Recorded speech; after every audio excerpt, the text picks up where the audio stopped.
Hey, architecture firm owners and emerging leaders. Get ready for unparalleled insight into the development of a world-class architecture firm and a worldwide organization driving the digital transformation of the design and construction industry. With Build Smart, the podcast that's changing how our profession operates.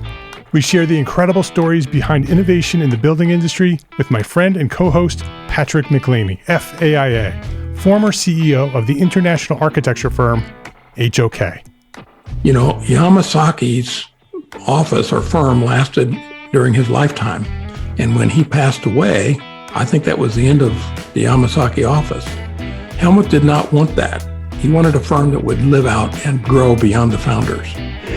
In Season 1, discover the untold stories behind HOK's meteoric rise, from 150 employees in St. Louis to a powerhouse with over 1,900 staff members and 27 offices worldwide. You know, they weren't as polite as the Kojima people. That was just boom. And anytime you have a creditor, whether it's Kojima or the bank, that wants their money, unless you can raise money someplace else, you are out of business. Bankrupt. And hold on tight for Season 2, where Patrick takes us on a new adventure as chairman of Building Smart International, shaping the future of digital transformation in the design, construction, and operation of built assets. Ian Howell, Ken Harold, and I, Ken was my technical representative from HOK. The three of us took a tour of Europe of 5 cities in 5 days. Very busy time. Simply follow the link in the show notes to subscribe to Build Smart now and uncover lessons that will transform you and your architecture firm.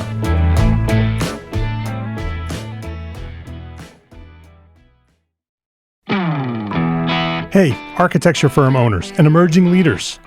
Get ready for unparalleled insight into the development of a world-class architecture firm and a worldwide organization driving the digital transformation of the design and construction industry.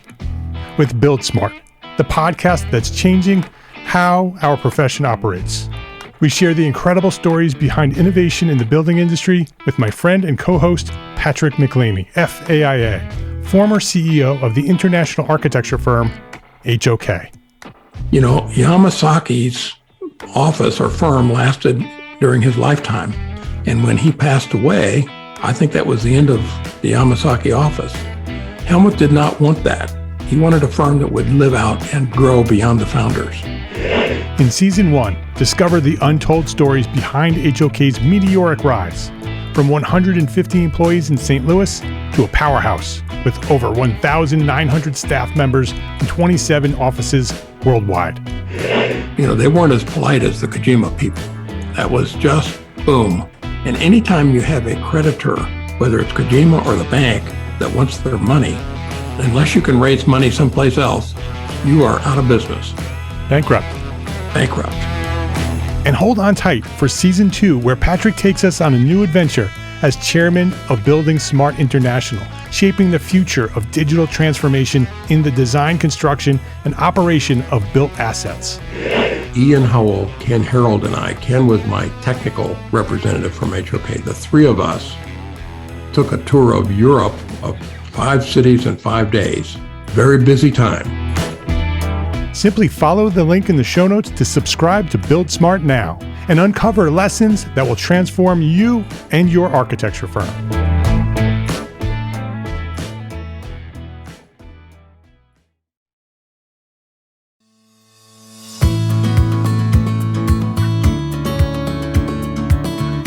My name is Mark R. LePage, and you are listening to EntreArchitect podcast, where each week I speak with inspiring, passionate people who share their knowledge and expertise, all to help you build a better business as a small firm entrepreneur architect. Xylia Buros, welcome back to EntreArchitect podcast. Thank you so much, Mark. Xylia directs the marketing programs of all CVG investment partner firms. That's Charrette Venture Group, and we'll talk a little bit about that in a couple minutes for anybody who doesn't know what CVG is. As a marketing and communications strategist with more than 18 years of experience, Xylia previously ran her own consulting business that helped innovative firms increase their revenue and visibility. She also served as a marketing manager at two prominent architecture firms in Portland, Oregon, and as a programs director at the Portland chapter of the American Institute of Architects. Xylia graduated with a BA in English Literature from New York University, NYU, and she's location independent. That means she lives and works wherever she wants as she travels the world. And if you want to hear more about that, it's a fascinating story. Go back to episode 273. We had her on years ago, and we talked about that. We talked just about location independence, and so you should go back to episode 273 if you're interested in that story. More recently, Xylia was also here with her team with CVG talking about 10 lessons learned from branding small firm architects. That's episode 383. That's sort of like a lesson in branding. And so you should go back to episode 383 and learn there as well. While we were doing that, Xylia, first of all, welcome back to the show. Good to have you here. Thank you so much. I'm so excited. While we were talking in episode 383, you talked a little bit about mission statements. And you and I love mission statements. I love like the dreaming part of business planning. So I love the mission statement, and I love vision statements and the creation of those statements. And I'm passionate about them, that they're really important. And I think a lot of architects, and not only architects, but small businesses in general, sort of don't really understand the value of those. And so I want to talk about that today. But before we do that, I want you to just share a little bit about you. They can go back to your origin story in the other episodes, but I'd like to just set some context so people know who you are and what you do. And then also share a little bit about CVG and what CVG does, just so they understand what CVG is. And then we'll dive into mission statements. Sound good? Yes. All right. Thank you. Yes. So I have been working with architects for about 13 years in different capacities. And I've been with CVG for more than 2 years now. And while working with our 22 investment partners now, we've grown a lot since I started even. So while working with our 22 partners, a lot of times when we have a new firm come on to our team, a lot of times they either don't have a strong mission statement or they haven't looked at it in a long time. You know, maybe they threw something together when they first started, which was usually 5 or 10 years ago. And I just, over the last couple of years, working with all these firms, I just have started really loving helping them craft and develop and, write these mission statements. But I think the most fun thing for me is really helping them do that kind of soul searching process, because it's bigger than just writing a paragraph about what your firm does.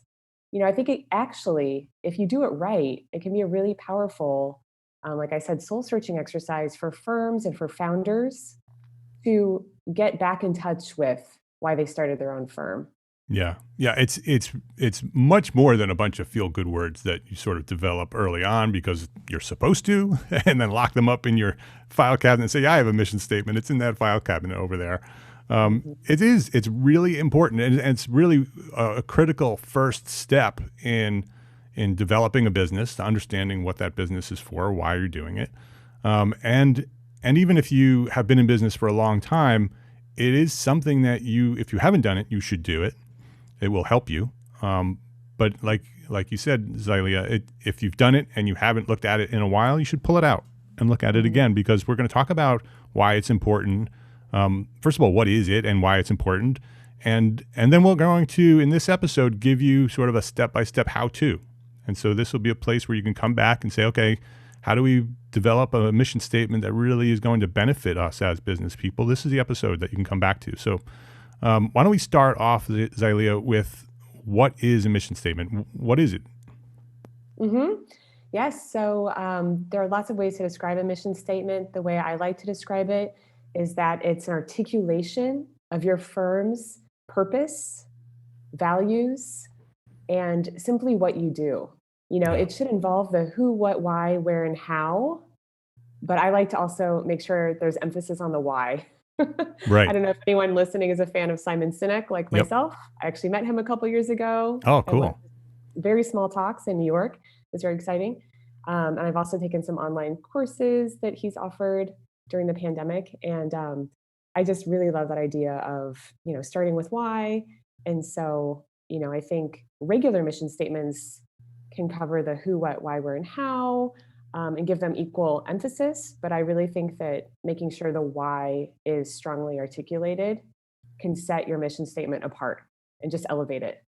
Yeah, 100% agree. That's exactly what I teach as well. And that's what I focus on, because with EntreArchitect, because small firms, as you know, because you work with small firms every day, it is we're busy, right? We're wearing so many hats. We're doing so many different roles and so many different responsibilities. I try to keep everything as simple as possible. And so when I talk about mission statements, I always talk about it as the why, right? The vision is like your big idea. It's your dream. It's where you want it to be someday, right? And then your mission statement is why. Why do you want it to be that? And you used a very important word, purpose. What's the purpose of your business? Why did you even launch it in the first place? What do you want to do with it? How do you want to affect the world with that firm? Exactly. Because so many of the small firms we work with, they're very experienced design professionals. And a lot of them have worked for really big firms, really prominent firms. And at some point along the way, they made a choice. They made a choice to start their own firm, which, as you know, Mark, and all your listeners can understand, it's not the easiest route to take. Right. I think it's easier. You're getting a lot to of go head work nods for right a now. big firm and make decent money year after year, being part of a bigger team. But Yep. going off on your own and starting your own business and building a team and learning all the ins and outs of business and finance and hiring and firing and all of these things that you don't think you're going to get into when you go to architecture school. Yeah. It's very challenging. So, yeah, that's why we like to come in and help at that point. Exactly. So why don't you just pause it really quickly and share a little bit about CVG and what you do at CVG, what your role is at CVG, but also what CVG is and how you help small firms. Mm-hmm. Yeah, I'll start by explaining what CVG does. So Charrette Venture Group, we have a really unique business model where in our mission statement, it's actually just one phrase, is we make small architecture firms become better businesses. And that is a little bit vague, but it's because we do so much. Right. We do so many various things to help small firms. So, we do everything from helping small firms with all the things I kind of mentioned already, actually, all the things that are very difficult that you don't learn in architecture school. So we come in and we help fill the gaps. With a small firm, you don't have the resources to have a CFO and a business manager and an in-house full-time accountant and a marketing director and a social media expert. As you know, if you're a team of 5, you simply can't have those resources. Right. So that's what we do. We come in and we fill those gaps, we fill those voids. So we offer financial help, we offer bookkeeping, we offer operational advice and consulting. We help people with recruitments and searches for the best talent nationwide. And then we also help with business development advising and all aspects of marketing, which is what I personally help with. Yep. As director of marketing at CVG, I'm essentially a marketing director for all 22 of our firms and growing. And so, as you know, under that marketing umbrella, we do everything from PR, social media writing, social media posting. We do rebrands, as you know. Yep. Rebrands, we do websites, we do website updates in Squarespace primarily, blog writing, content marketing, advice on proposals, advice on, photo curation for award submissions, literally anything you can think of under marketing and business development. And you're probably best known for investing in firms, becoming investment partners with firms, but recently, in the last year or two, you've launched services. So now it's not, you don't have to only invest, and that's a great opportunity, actually. And people are probably getting sick of me saying this, but EntreArchitect was CVG's first investment years and years ago, and so I endorse it. It's a great service. It's what helped us grow EntreArchitect into what it is today. And so that investment is there, and lots of those services that you just described are part of those investment partnerships. But then if you just need help in bookkeeping or you just need help in marketing, now CVG has also offered services where you can go and talk to them and they'll help you do those things. Mm-hmm.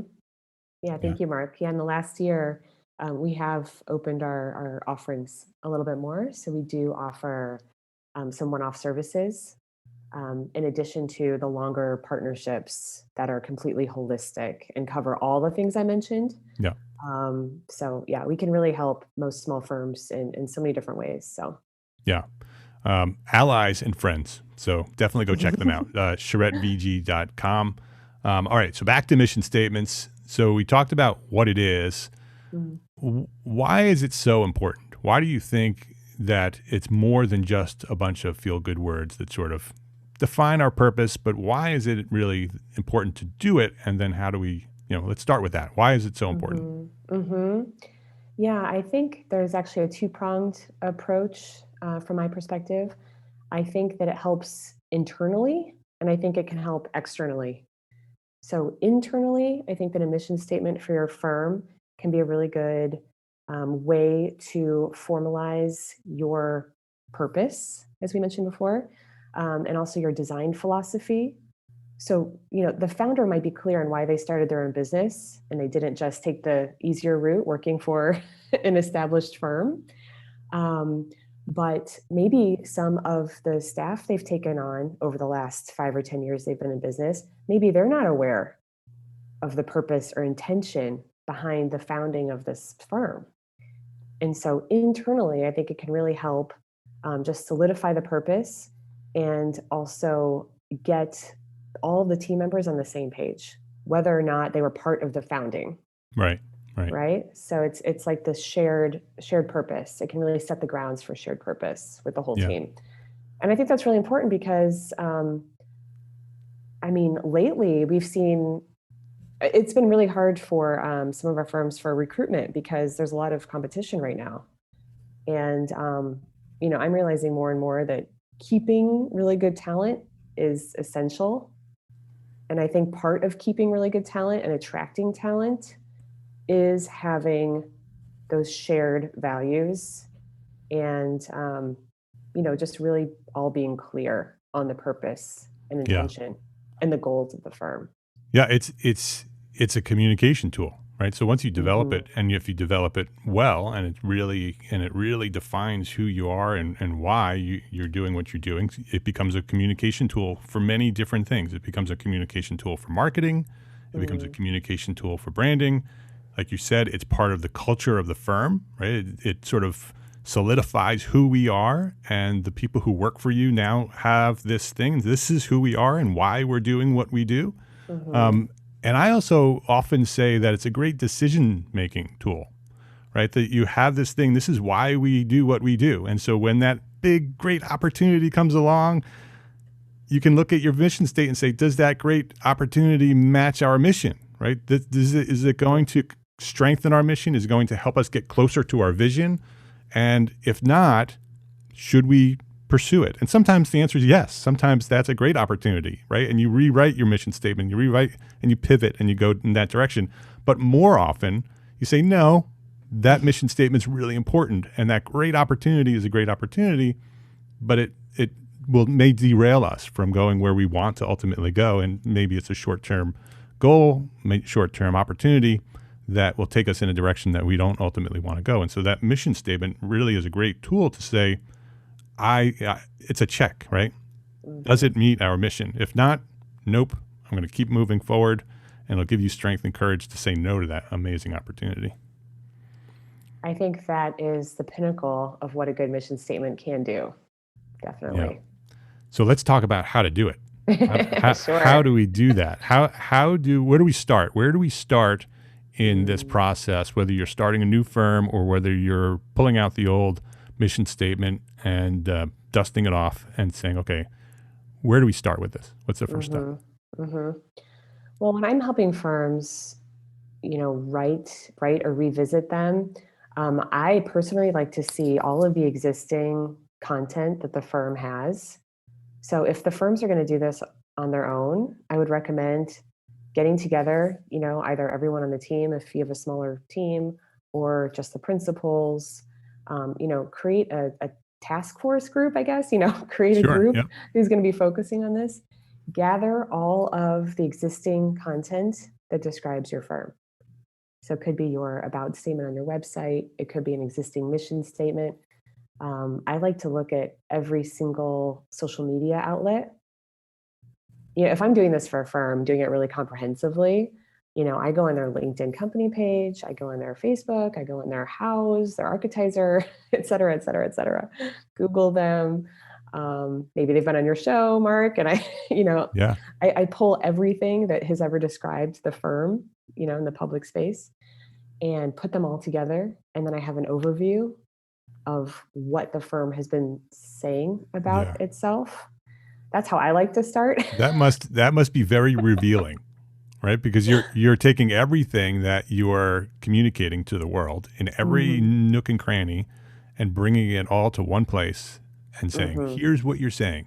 This is your brand. This is what people are saying about you. This is what you're saying about yourself, right? And sometimes it's like, yeah, that's exactly what we want to say. And sometimes it's like, oh my goodness, that doesn't make any sense. We're saying this over here, we're saying that over there, and it doesn't make any sense. I would say the vast majority are the latter. Sure. Yeah. My experience, right? Because things morph over time. The way you describe your firm morphs over time. And if you have a small firm, you simply don't have the resources. You don't have a full-time writer or marketing director on hand to make sure all of your messaging is consistent. Right. Right. I mean, and a lot of it has evolved over the years. Some of it's still out there. Right. Exactly. And maybe the stuff that you're talking about today might be good. It might be on point. But there might be other things out there that's still on your website or in your marketing materials that isn't who you are anymore. And so that first step is to gather everything. And you also mentioned, Xylia, and you mentioned this also, I'm not sure if you mentioned it or one of the other team members in the last episode that you were with us, is appointing a point person, having one person in your firm, whether it's you or somebody else in your firm, whose job it is to make this process move forward. You were talking about sort of rebranding, and that was one of the lessons that you shared, is have somebody who's in charge of this. Give it somebody's responsibility to do this. So if you're going to do this yourself for this mission statement process, appoint someone and say, that's your job to go out and collect everything, right? So once we have this pile of paper and digital communications, and we're looking at it all together and sort of analyzing, what do we do next? What do we do with that big pile of stuff that we just collected? What I do when I'm guiding firms is to really just go through kind of word by word and highlight. I have them, call out or highlight things that still sound 100% relevant and true to who the firm is today. Yeah. This year. So you're putting it through a filter process. So get rid of the stuff that doesn't make any sense anymore. Highlight the stuff that matters, and say, okay, collect two piles. One is a pile we're going to discard all of that stuff. We're going to clean out the branding, the mission pile, and the stuff that's no longer relevant, and put together a list and a pile of things that this resonates with us. This is who we are. This is who we want to be. This is part of our mission. Let's take a break to thank our sponsors for their support of this episode. Let's talk ArcViz technology. Powered by the near limitless Unreal Engine, our friends at Twinmotion offer a fast and easy way to produce stunning real-time visualizations and immersive experiences for your clients. Twinmotion gives you the tools you need to make faster decisions and relay information to your clients in a way that instantly speaks to them. Breathe life into your scene by changing the season, the weather, the time of day, just by moving a slider. Immersing your clients in a way that they'll love and, more importantly, be able to truly picture themselves in. Why not share your design with stakeholders in collaborative reviews and edit your scene together? There's no better way to get buy-in than making your clients feel part of the development process. Right now, they're running an exclusive free trial. Check it out at twinmotion.link/EntreArchitect. That's twinmotion.link/EntreArchitect to get Twinmotion for free. BIM can be important for your next project, but it's not the only thing you need for your next project. That's why it's important that 95% of manufacturers who offer free BIM files on ARCAT also offer another type of data or information that your project may need. That means 95% of the products with BIM also have CAD files, are in a specification, in a patented spec wizard, or may have product information to help you make the right selection. So stop going to a site with just BIM and go to arcat.com to get everything you need for your next project for free and without registering. No cost, no credit card, no email. It's free. That's arcat.com, ARCAT.com. When building a business you're passionate about, it's easy to feel like there aren't enough hours in the day. And if you're doing all the invoicing and accounting on your own, you're probably spending time on work you don't love. FreshBooks is built for business owners like us. It's the all-in-one accounting software that saves entrepreneurs and freelancers up to 11 hours a week. That's 11 hours that you can spend nailing a client pitch, designing your next project, or building your business as an architect. From preparing, sending, and following up on invoices, to tracking and managing expenses, to processing online payments, FreshBooks automates and simplifies all the tough and annoying parts of running your own business. So try FreshBooks for free for 30 days. No credit card required.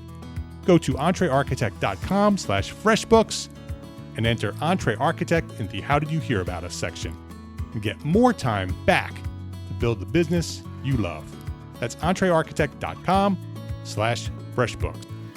Please visit our platform sponsors today and thank them for supporting you, the EntreArchitect community.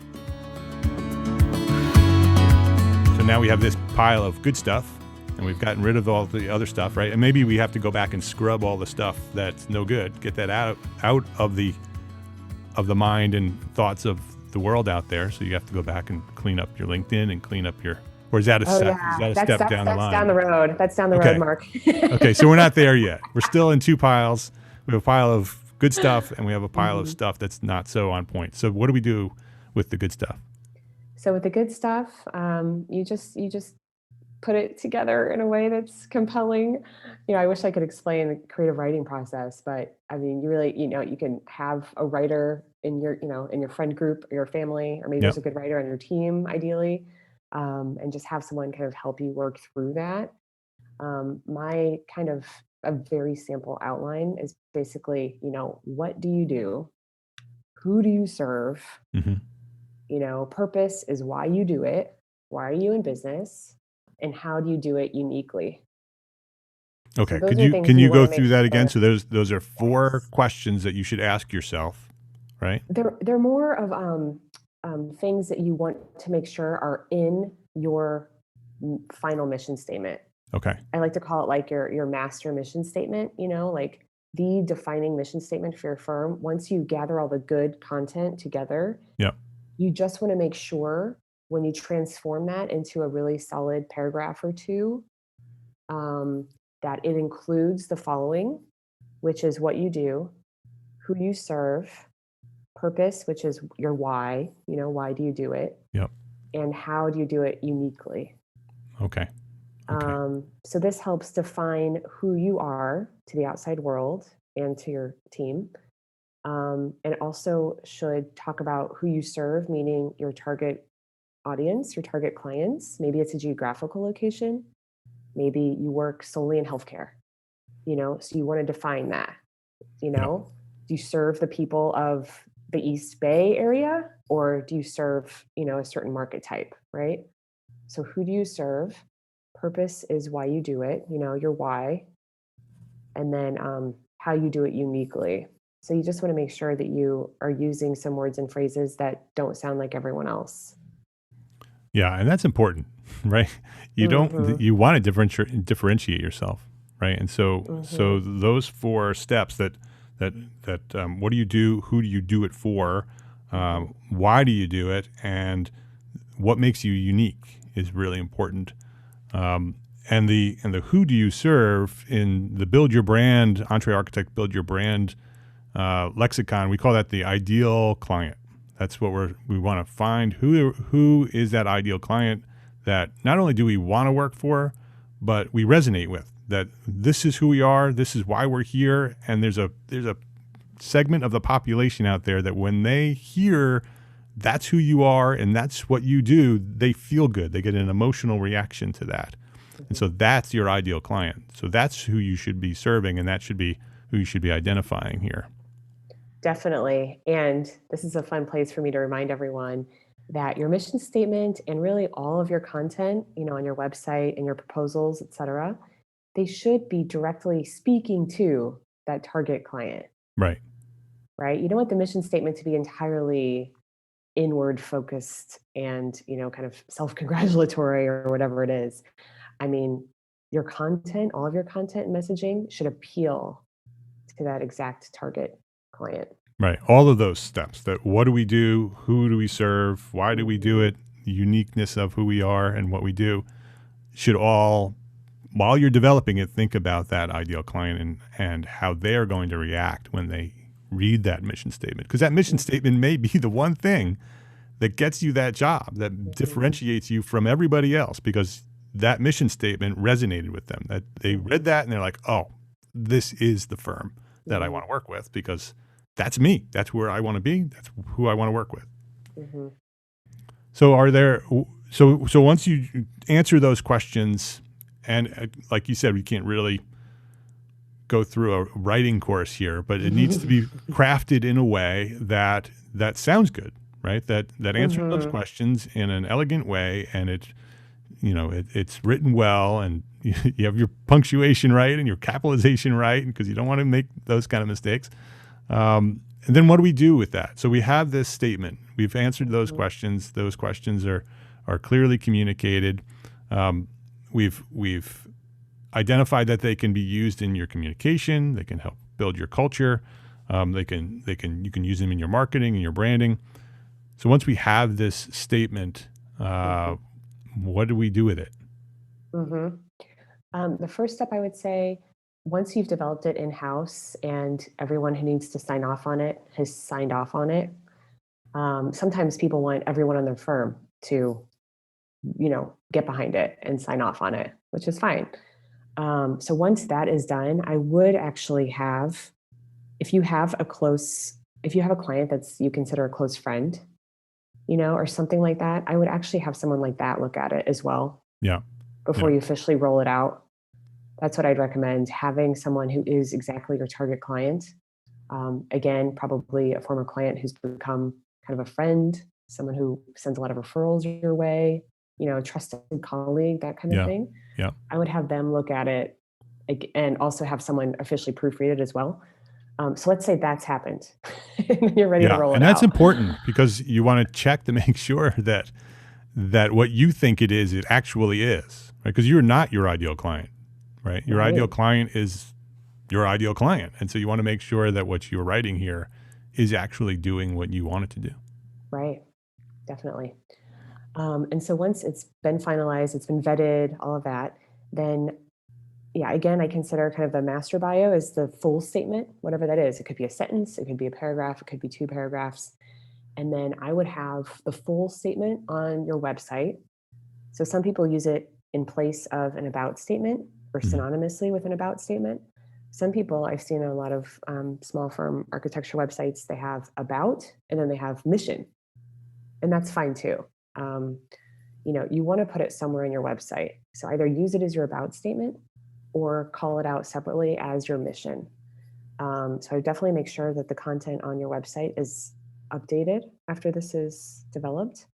Then what I do for, let's say, places where you don't have so much space to post your full mission statement, like LinkedIn, Facebook, Instagram, Twitter, Houzz, whatever you're on, I would come up with a sentence or two. So like pull out a sentence or two from the master mission statement that encapsulates all of those important points that I mentioned earlier. Yep. And then roll it out and make sure that it's consistent, and that everything is consistent across all of your, social media outlets, all of your public facing content. So there's two different pieces here. So there's the what did you call the primary? Is that what you said? The primary mission? Like a master mission statement. Master mission statement, which is could be a couple paragraphs, right? It's sort of this describes who we are and who we serve and why we serve them and what makes us unique. And that may take a few sentences, may take a couple of paragraphs. It needs to be what it needs to be, right? People ask me often, like, how long should the vision statement be, right? It should be as long as it needs to be. Yeah, right? that's good. Answer those questions. And so do that. Make sure it resonates with your ideal clients. And then you have this shorter 1 or 2 sentence mission statement that then you can use in those places that you need to clearly communicate in a very short amount of time and a short amount of space what that bigger master mission statement says. So sort of a quick summary or a tagline. It's not necessarily a tagline, but that's sort of the same concept. Could be a tagline, right? It could be turned into a tagline, but it isn't necessarily your tagline. Right. Yeah. And yes. So is there anything else that we should talk about and remind people about? What do we do with that junk that's out there? That's what I was going to say is, you definitely want to make sure that you've done a complete audit of all of your platforms, and also just, Google your firm name. And I always recommend that anyway, once a year. I mean, at least, you want to kind of see what's out there about you. And a lot of the firms I've worked with, they forget they started a Twitter a few years ago. And it looks worse that you have a bunch of tweets from 2016 and you've never revisited Twitter than just deleting it. I would recommend just deleting it if you're not using it, because it looks bad to have all these platforms created and they just look underutilized. Yeah, that's good advice. Yep. So do an audit of not only what you're saying, but where you're saying it. And if there is a platform that you've used but it's not active, either decide to make it active and reactivate it, or delete it and make it so it's not part of your brand. Because everything that's out there is part of your brand. It's part of the story you're telling about who you are and what your firm does. Definitely. See, I do a really complete audit of everything. And then also I wanted to say earlier, if you do proposals, or if you put together a lot of award submissions, or let's say you have a press release template because you like to send out some news items in-house, you want to make sure that the new mission statement is used on all of those as well. So if you don't already have, an RFP template that you revisit over and over, or I call it a text library. I think all firms should have a text library, which could just be a folder on your server, right? Or on the drive. Yeah. That has your about statement, mission statement, that has all of the, I call them like master resumes, right? It's like the full resumes for each team member, which you then can, of course, update and tailor for each opportunity, but you don't want to touch the master, right? That's why I call it like a master mission statement, because it's as long as it needs to be. But then if you only have room for a paragraph, then you cut it down to 1 paragraph. But you never touch the master. That's just kind of my rule of thumb. Yeah. You have a text library where all of this content lives. And then when there's a new RFP that your team is putting together, or a new press release, or an award statement, or even a fee proposal with, some space for some kind of like, email or blurb about your firm and why the people should hire you, I would just make sure to roll out your new content to all of those places. Because, from my experience, people forget. It's a lot, right?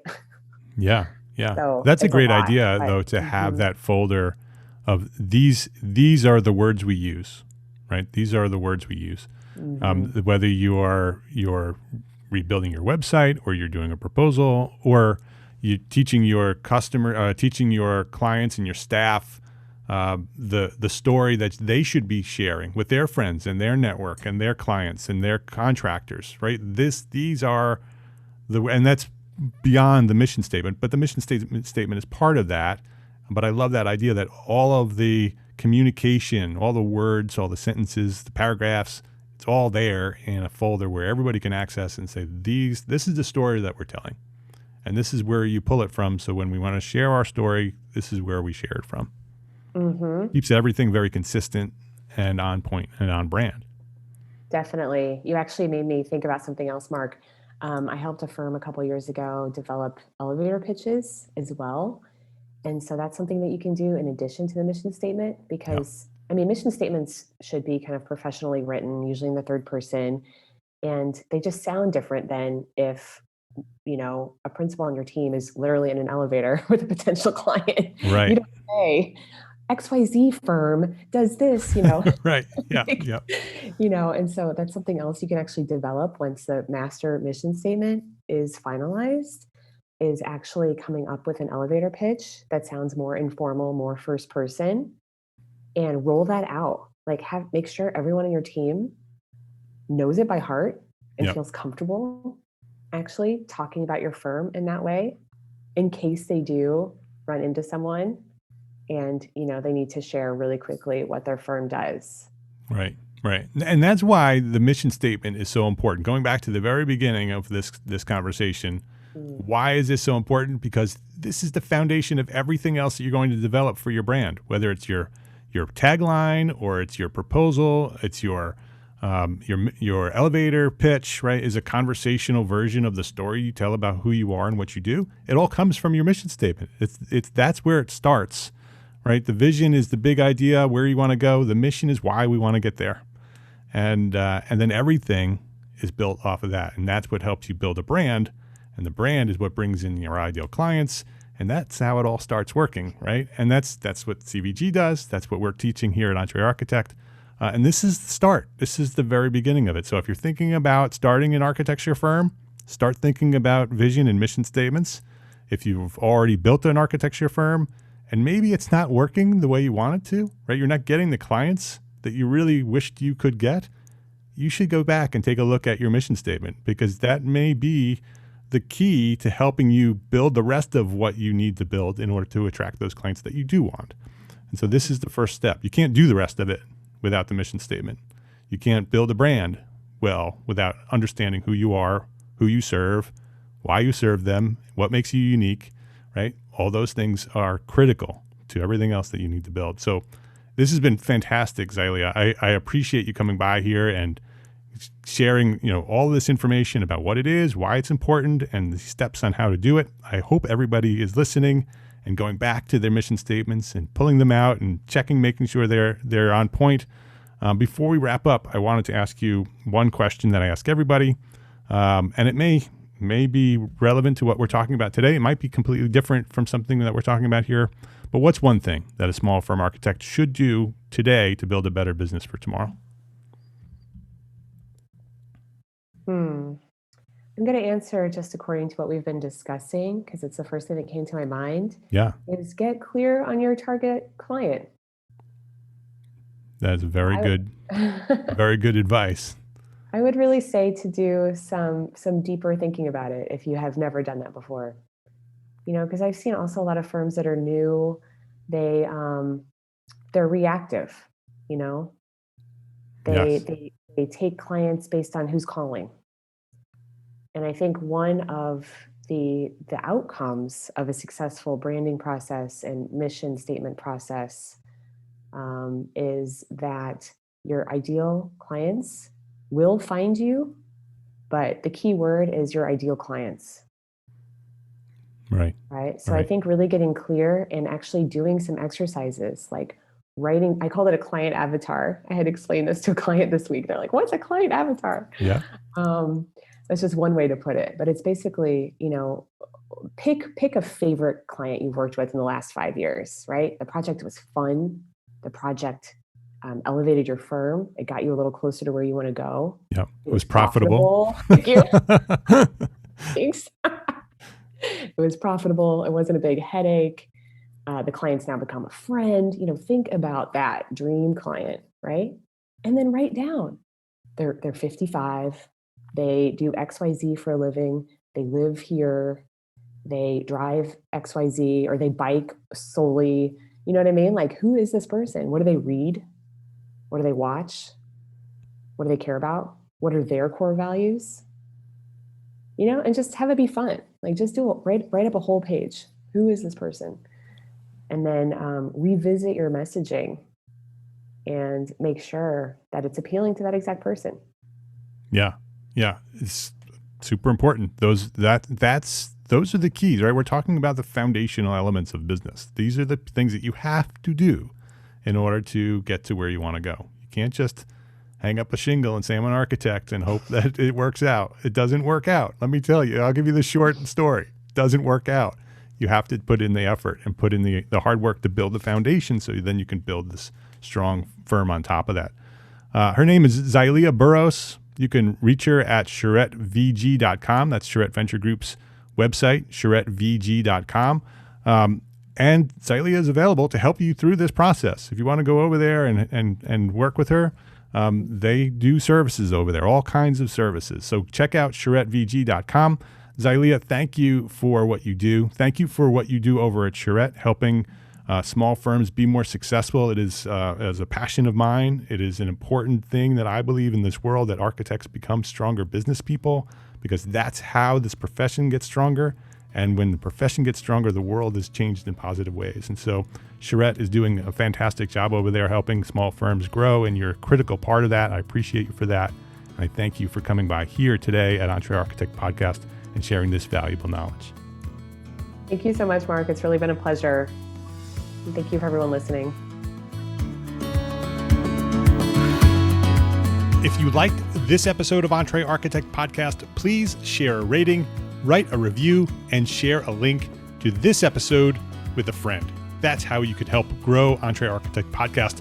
Thank you to our sponsors, FreshBooks, Arcat, and Twinmotion, for their support of this episode. Links to all our sponsors and all our resources that we discussed today are available at the show notes for this episode, found at entrearchitect.com/podcast.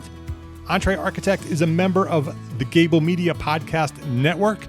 Gable Media is curated thought leadership for an audience dedicated to building a better world. That's you. Listen and subscribe to all the shows at gablemedia.com. That's GABLmedia.com. Go there now.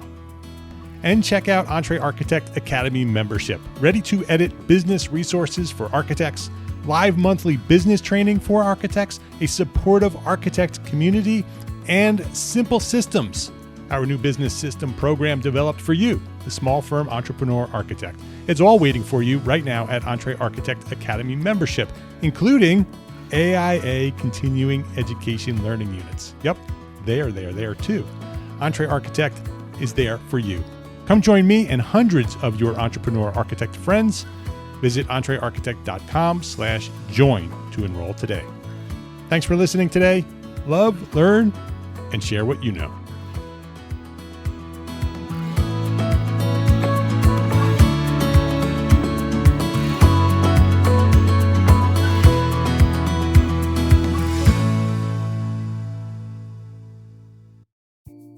Imagine earning continuing education credits while doing exactly what you're doing right now. Well, you can. Gable Media has revolutionized the way you earn your continuing education credits with a groundbreaking approach. Forget running around town and scouring the internet for credit-worthy courses. Fulfill your CE requirements effortlessly by listening to engaging podcasts just like the one you're listening to now. Our podcasts are designed to educate, entertain, and inspire, all in a user-friendly environment. But wait, there's more. Architects, Gable Media is also approved as an AIA continuing education services provider. Upon completion, we handle everything, from reporting your hours directly to the AIA to storing your certificates in your personal Gable Media profile for your self-reporting needs. So follow the link in the show notes and start earning your credits in the most innovative and entertaining way possible with Gable Media. Attention architects and creative minds, get ready to supercharge your brand with Build Your Brand, the podcast that's unlocking the secrets of branding success for creatives. Hey there, it's Mark Arlepage, founder of EntreArchitect, and I'm inviting you to join my friend, architect marketing expert Jeff Eccles at Build Your Brand podcast. where he explores the captivating stories of the world's top brands and transforms their lessons into powerful moves for small firm architects and creatives like you. In Season 1, Jeff shares the thrilling tale of Southwest Airlines, where he dissects their journey to the summit and distills it into strategies tailor-made for you.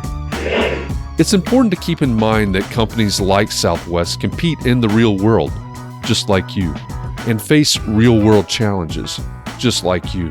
You might be surprised at how similar those challenges are to the struggles that you grapple with on a day-to-day basis. Don't miss out on your blueprint for success. Subscribe, tune in, and let's build your brand together. You may have noticed that the very best brands in the world are also known for having somewhat unique corporate cultures. That's often the glue that holds everything together when they encounter those rough spots. We don't do it because it inconveniences the passengers to whom we are primarily dedicated, the short haul, frequent flyer. Follow the link in the show notes to subscribe to Build Your Brand today. Remember, no matter the size, the journey's the same. Your brand's journey to the top starts here.